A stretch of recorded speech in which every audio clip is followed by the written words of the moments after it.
എല്ലാ മാസവും ജന്മനക്ഷത്ര ദിവസം ഈ നാമം ജപിക്കൂ. സകല ദുരിതങ്ങളും മാറും.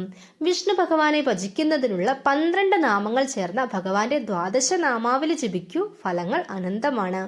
ഓരോ മാസവും ജന്മനക്ഷത്ര ദിവസം വിഷ്ണു ദ്വാദശ നാമ മന്ത്രങ്ങൾ ചൊല്ലി ഭഗവാനെ ആരാധിക്കുന്നത് ഐശ്വര്യവും ഭാഗ്യാനുഭവങ്ങളും തരുന്നു. കൂടാതെ സകല ഗ്രഹ ദോഷശാന്തിക്കും രോഗദുരിത ശാന്തിക്കും ഉത്തമമാണ്.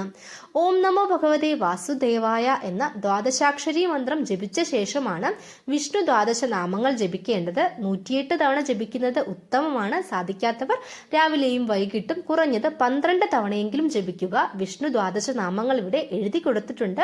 ഓം കേശവായ നമ, ഓം നാരായണായ നമ, ഓം മാധവായ നമ, ഓം ഗോവിന്ദായ നമ, ഓം വിഷ്ണവേ നമ, ഓം മധുസൂദനായ നമ, ഓം ത്രിവിക്രമായ നമ, ഓം വാമനായ നമ, ഓം ശ്രീധരായ നമ, ഓം ഋഷികേശായ നമ, ഓം പത്മനാഭായ നമ, ഓം ദാമോദരായ നമ.